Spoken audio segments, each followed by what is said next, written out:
오늘은 국어 4단원 내용의 타당성과 표현의 적절성 판단하기 공부를 해보도록 하겠습니다. 먼저 교과서를 들어가기 전에 앞서서 지난 시간에 배웠던 거 한번 정리를 해볼게요. 이것은 배운 공책에 따로 적지 않아도 될 것 같습니다. 먼저 논설문의 특성,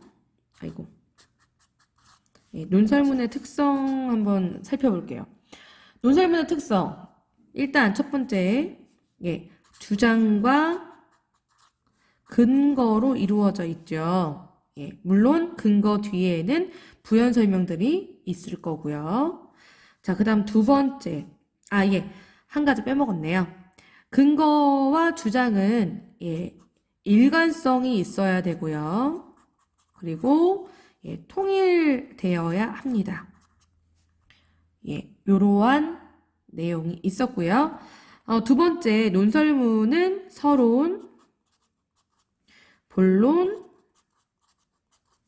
결론으로 형식이 이렇게 이와 같고, 서론의 경우는 문제 상황과 글쓴이의 주장이 들어가 있습니다. 그리고 본론에서는 이 근거를 뒷받침해주는 주장을 뒷받침해주는 근거와 그리고 이 근거를 풍성하게 설명해주는 부연 설명이 본론에 해당되는 부분이고요.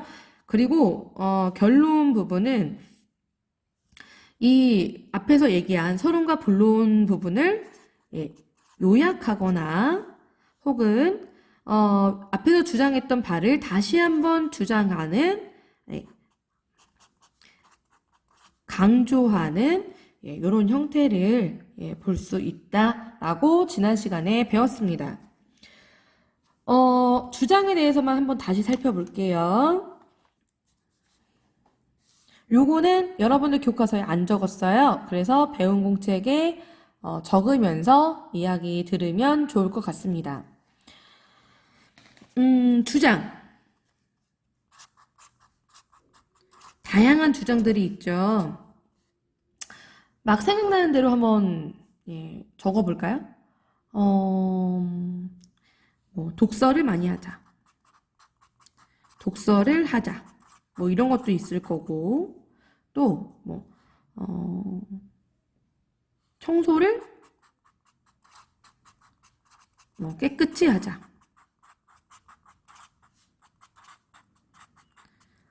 이런 주장도 있을 거고 또 학교에서는 핸드폰을 사용하지 말자.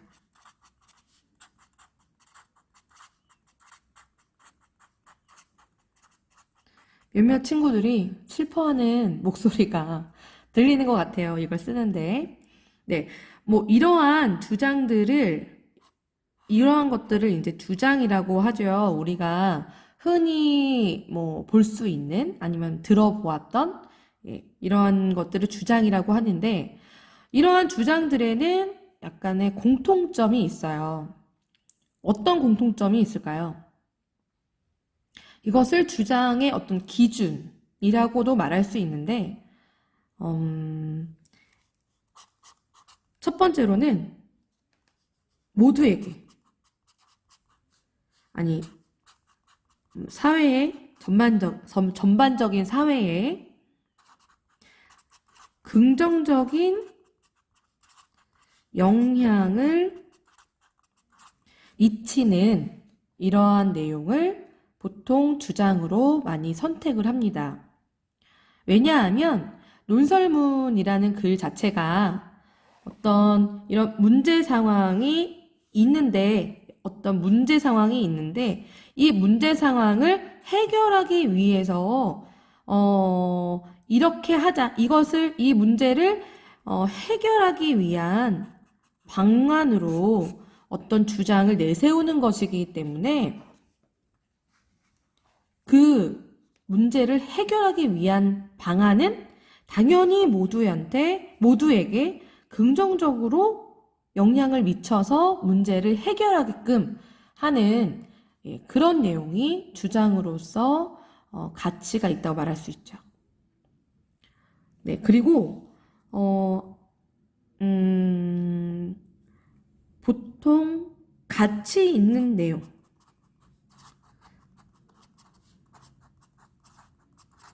가치가 있다라는 말을 어려워하는 친구들이 있는데 쉽게 생각을 하면요. 이 주장하는 글을 여러분들이 쓸 때 굉장히 힘이 들겠죠. 왜냐하면 문제 상황도 생각해 봐야 되고 거기에 맞춰서 여러분들이 주장도 내세워야 되고 그 주장을 뒷받침하는 근거도 조사를 해야 될 거예요. 그러려면 여러분들의 노력이 많이 들어가야 되는데 그 노력이 들어가도 좋을 만큼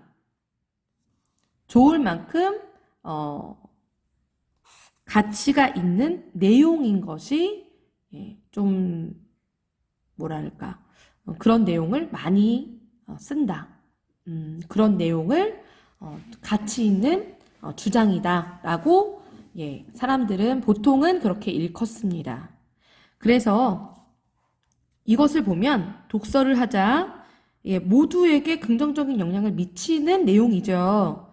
그리고 이 글을 보고 독서를 평상시 많이 하지 않는 사람들은 독서를 좀 해야겠구나 라는 생각을 갖게 된다고 하면 가치 있다라고 이야기할 수 있죠. 마찬가지로 청소를 깨끗이 하자 라든가 학교에서는 핸드폰을 사용하지 말자 같은 주장도 역시 모두에게 긍정적인 영향을 미치는 내용이고 또 나의 노력이 들어가도 충분히 가치 있는 내용이다 라고 볼 수 있기 때문에 이 세 가지의 주장은 적합하다 이렇게 이야기할 수 있어요. 그러면 그렇지 않은 건 뭐가 있을까요? 반대되는. 그렇다면 모두에게 영향을 미치는 것이 아니라 나에게만 아니면 개인적으로 영향을 미치는 내용. 예를 들면 쓰지는 않을게요. 키워드 정도만 쓰겠습니다. 과자를 먹을 때는 꼭 책상에서 먹자. 아니, 식탁에서 먹자. 과자를 먹을 때는 식탁에서 먹자. 엄마한테 혼났나 봐요. 그렇죠? 이런 경우는 모두에게 영향을 미치는 것은 아니죠. 나의 개인적인 이야기니까요. 그렇죠? 그래서 이거는 별로 어울리지 않는다. 이렇게 이야기할 수 있습니다. 또 놀이기구를 탈 때는 너무 무서운 익사이팅한 그런 놀이기구는 타지 말자. 반대로 이야기할 수도 있겠죠. 티익스프레스처럼 아주 무서운 놀이기구를 꼭 타자. 이렇게 주장을 할 수도 있는데 이것 역시 마찬가지로 사회 전체에 영향을 미친다기보다는 자신의 어떤 개인 취향이라 볼 수가 있어요. 그래서 이런 경우는 주장으로 적합하지 않다 이렇게 이야기할 수 있겠습니다. 네, 그러면 여기까지 이야기하고요. 교과서로 들어가도록 하겠습니다. 교과서는 130조 여기입니다. 내용의 타당성과 표현의 적절성 판단하기. 먼저 여기 아래에 130쪽을 보면요. 사진이 2장이 나와 있어요.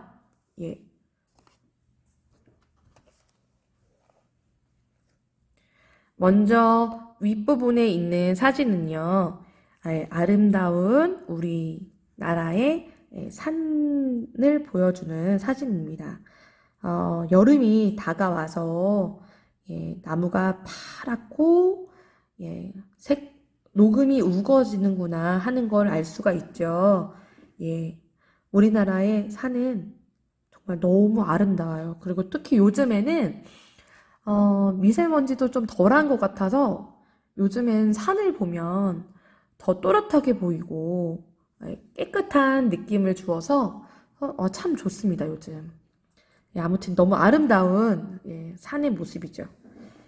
여러분들은 어떤가요? 선생님과 같은 느낌을 받나요? 자, 그럼 아래를 볼게요. 예, 아래에 있는 사진은 어떤 내용이죠? 예, 그렇습니다. 지금 개발을 하고 있는, 공사를 진행하고 있는 뭐 이런 모습을 볼 수 있어요. 예, 아름다웠던, 산과 들이 많이 이제 깎여나간 모습을 볼 수가 있어요. 우리 이 사진과 관련해서, 작년에 5학년 1반에서는, 자연보호가 먼저냐, 개발이 먼저냐, 이것을 가지고 토론을 한 적이 있었습니다. 그런데, 그때의 기억을 떠올리게 하는 사진인 것 같아요. 그러면, 여기 다음에 나올 논설문은 어떤 내용일까요? 그렇죠. 자연보호를 하자, 라든가, 혹은, 개발을 하자. 인간의 이로움을 위해서 개발을 하자. 라는 내용. 둘 중에 하나겠죠? 그러면 읽어보도록 하겠습니다. 여기 있네요. 네.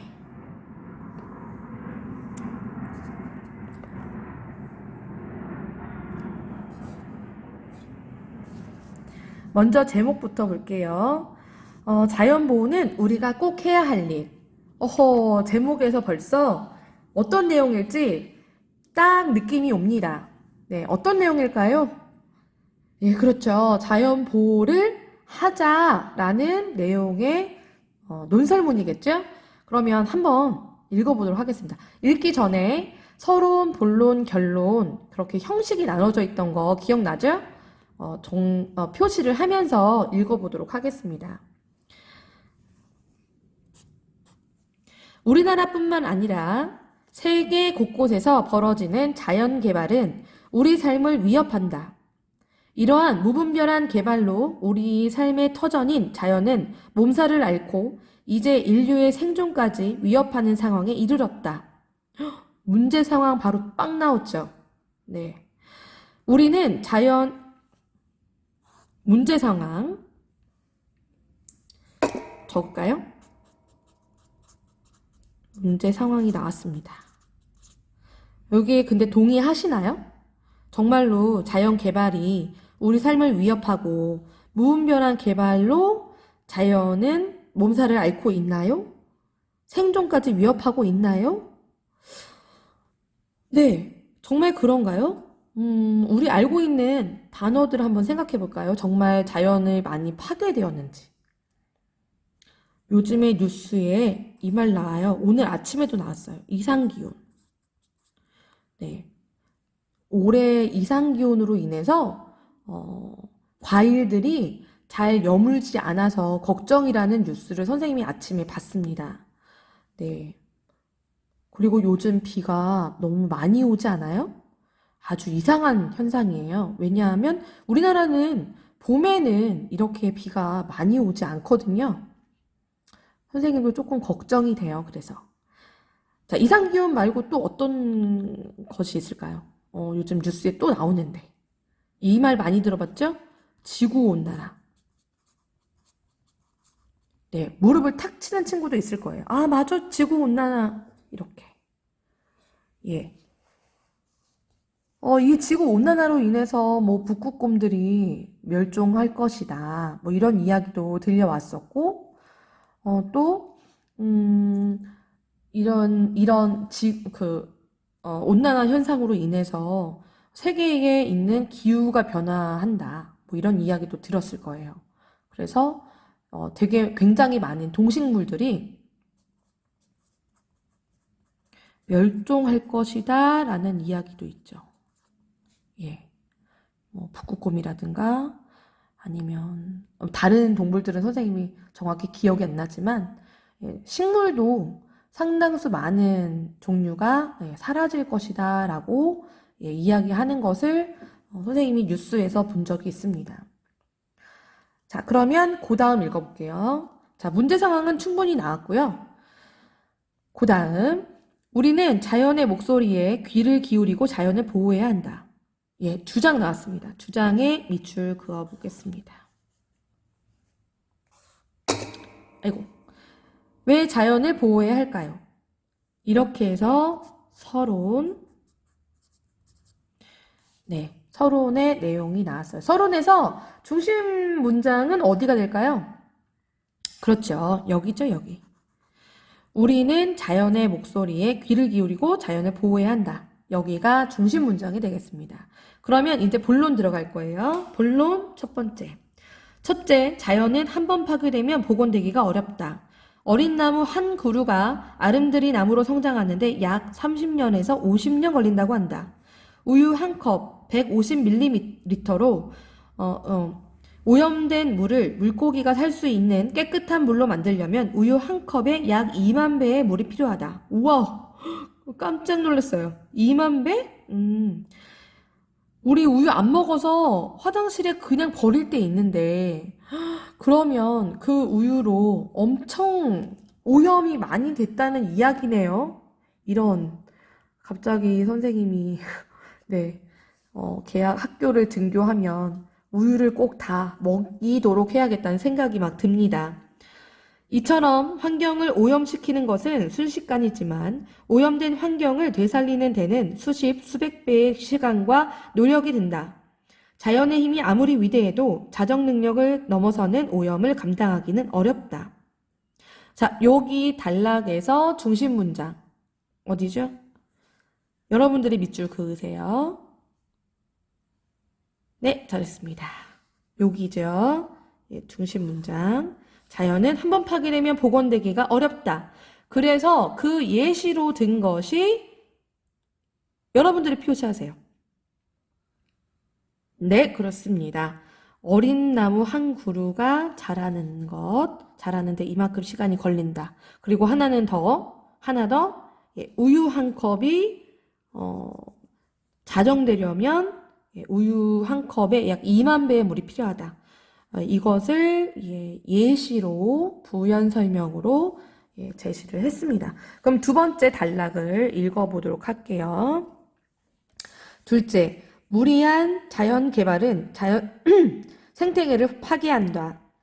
생물은 서로 유기적인 생태계로 얽혀 있으며 주변 환경과 영향을 주고받으며 살아간다. 자연 개발로 생태계를 파괴하면 결국 사람의 생활 환경을 악화시키는 결과를 초래한다. 예를 들어 사람의 편의를 돕는 시설을 만들면서 무분별하게 산을 파헤치면 동식물은 삶의 터전을 잃는다. 무리한 자연 개발의 결과로 기후변화 현상까지 나타나 동물이 멸종위기에 처하고 지구 환경이 위협을 받기도 한다. 동식물이 살 수 없는 곳은 사람도 살 수 없는 곳이 된다. 사람도 자연의 일부분이므로 자연과 조화를 이루어야 우리 삶이 풍요로워진다. 요 단락도 여러분들의 중심 문장 표현해 주세요. 밑줄 그어 주세요. 예, 바로 여기입니다. 논설문은 중심 문장과 근거되는 부분에 꼭 첫째, 둘째 이런 것이 요게 들어가서 우리가 찾아내기가 너무 좋아요. 그쵸? 자, 그러면 무리한 자연 개발은 생태계를 파괴한다. 요 내용의 예시로 든 것. 네, 요거죠. 예를 들어 여기를 다 표현을 네, 하겠습니다. 삶의 편의를 돕는 시설을 만들면서 무분별하게 산을 파헤치면 이렇게 된다. 그래서 사람도 살 수가 없게 된다. 예를 들면 어떤 거가 있을까요? 사람의 편의를 돕는 시설로 환경이 파괴되는. 대표적인 게 댐이죠, 댐. 예전에 선생님이 이 댐이 어떻게 건설되는 건지 대략 설명한 적이 있었어요. 산이 요렇게 있다 그러면 이전대에 이렇게 물이 이렇게 흐르거든요, 이렇게. 그런데 여기에 이렇게 돌담을 세우는 거예요. 이렇게. 그러면 여기 아래로 흘러가던 물이 요 안에 차곡차곡 모이겠죠? 예.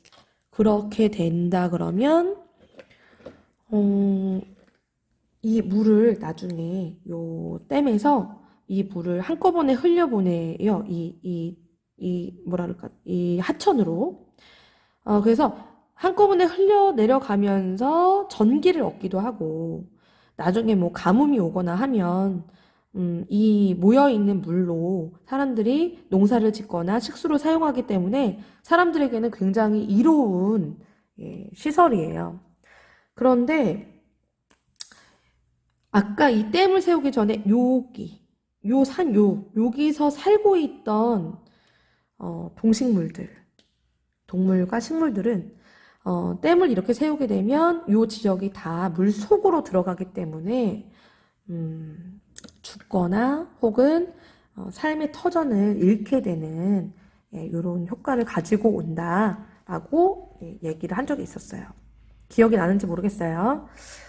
네, 그러면 마지막 세 번째 단락을 읽어보겠습니다. 셋째, 자연은 우리 후손이 살아갈 삶의 터전이다. 당장의 편리와 이익만을 추구하다 보면 우리 후손에게 훼손된 자연을 물려주게 된다. 환경을 고려하지 않은 개발로 물, 공기, 토양, 해양과 같은 자연환경이 돌이키기 힘들 정도로 훼손되면 우리 후손은 그 훼손된 자연 속에서 살아가야 한다. 조상으로부터 금수강산을 물려받은 우리는 후손에게 아름다운 자연을 물려주어야 할 의무가 있다. 자연은 조상이 남긴 소중한 환경유산이자 후손이 앞으로 살아갈 삶의 터전임을 기억해야 한다. 여기까지 해서 본론이 되겠죠. 그러면 이 단락의 중심 문장에 밑줄을 그어볼까요? 네, 여러분들이 먼저 그으면 좋겠어요. 네, 여기 셋째 뒤에 자연은 우리 후손이 살아갈 삶의 터전이다. 그래서 이 거에 대한 예시로 든 내용들이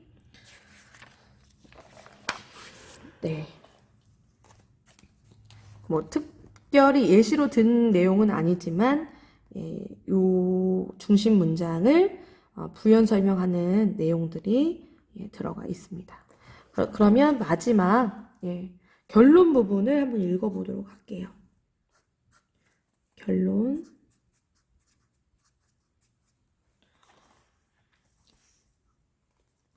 자연은 어머니의 따뜻한 품이자 우리의 영원한 안식처이다. 더 이상 무분별한 개발로 금수강산을 훼손해서는 안 된다. 자연 개발로 사라져가는 동식물을 다시 이 땅으로 돌아오게 하여 더불어 살아야 한다. 지나친 개발 때문에 나타나는 지구온난화와 이상기후 현상이 더 이상 심해지지 않도록 노력하는 일도 우리 모두에게 남겨진 과제이다. 이제 우리 모두 자연 보호를 실천해야 한다. 이 앞부분은 이 앞에 서론 본론 부분을 전체적으로 요약을 했네요. 그리고 마지막에 주장을 한 번 더 강조를 했죠. 자, 그럼 여기 결론에서의 중심 문장 여러분들이 밑줄을 그어주시기 바랍니다. 네, 바로 여기입니다.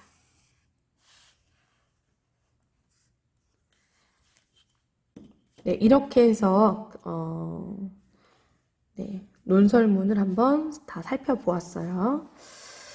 자, 우리가 이 글의 내용 파악하기 할 때 가장 좋은까지는 아니죠. 글의 내용 파악할 때 종전에 이 단원에서 계속 사용하고 있는 방법이 뭔가요? 예, 그렇죠. 질문하기입니다. 질문하기. 질문을 만들어서 이 질문을 해봄으로써 이 안에 있는 논설문의 내용을 더욱 잘 파악할 수 있다. 이렇게 이야기를 했습니다. 그래서 질문은 종류가 두 가지가 되었었는데, 여러분들 133쪽 3번에 나와 있어요. 가서 볼게요. 아이고야. 네. 일단 내용에 대한 질문, 내용 질문 해서 이거는 닫힌 질문이라 이렇게 저번에 한번 얘기를 했었었는데, 그래서 찾을 수 있는 이 답을 그래서 찾을 수 있는 경우를 예, 내용 질문이다, 닫힌 질문이다 이렇게 얘기한다고 했습니다. 그리고 여기 아래는 생각 질문, 그래서 열린 질문이라고 해서 그래서는 찾을 수 없지만 우리가 생각을 통해서 더 깊이 내용을 파악하고 자신의 생각을 정리할 수 있는 그런 질문을 생각 질문이라고 한다 했습니다. 그럼 먼저 자연이 한번 파괴되면 왜 복원되기 어려운가요? 이 질문의 답 한번 찾아볼까요? 네, 여러분들이 먼저 답을 찾아보면 좋겠어요. 꼭 쓰지 않아도 괜찮아요. 그냥 대답만 할 수 있어도 너무 좋을 것 같습니다.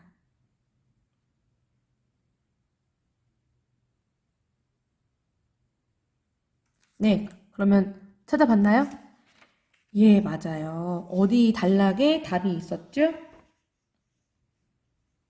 네.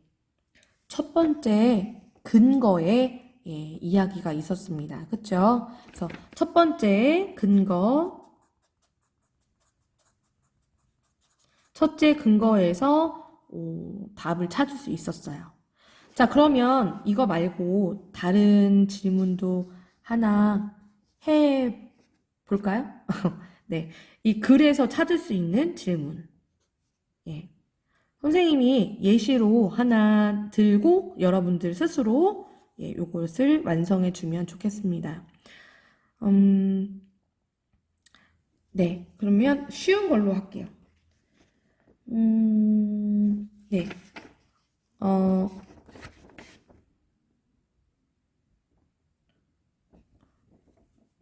무리한 자연 개발은 왜 생태계를 파괴하나요? 이거 답 어디서 찾아야 될까요? 예, 그렇습니다. 두 번째 근거에서 찾을 수 있어요. 두 번째 근거에 나와 있는 문항으로 선생님이 만든 거예요. 예, 여러분도 여기서 글의 내용 읽어본 것 중에서 질문을 찾아서 정해 보세요. 다음 생각 질문 보겠습니다. 자연을 보호하려고 우리가 할 수 있는 일에는 무엇이 있을까? 네, 이것은 교과서에 내용이 없었죠. 그럼 답만 해볼까요? 자연을 보호하려고 우리가 할 수 있는 일. 네, 쓰레기 줍기도 할 수 있을 거고요. 그 다음에 또, 뭐, 비누나 이런 샴푸, 이런 것들을 조금 쓰는. 요것도 있을 수 있겠고, 그 다음에 물을 절약하는 거. 이것도 있을 수 있겠고, 굉장히 다양하게 많죠. 예. 자, 그러면 다른 생각 질문, 교과서엔 없지만 친구들의 자연보호와 관련된 질문. 선생님이 예시로 하나 하겠습니다. 지구온난화는 동식물에게 어떤 영향을 미칠까?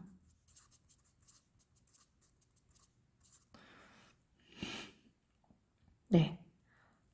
자연보호와 관련이 있으면서도 교과서에는 있지 않은 내용이죠. 그러면 이거는 찾아보던지 아니면 책을 읽어보든지 해서 이 질문을 답을 한번 보아야 되겠죠. 아니면 지구 온난화로 멸종된 동물에 대해서 어떻게 생각하나요? 이렇게 질문을 해도 될 것 같아요. 예, 이렇게 해서 2개의 질문을 여러분들이 만들어 주시기 바랍니다. 잠깐 영상 멈추고, 예, 여러분들 지금 질문 만들기 시작하세요.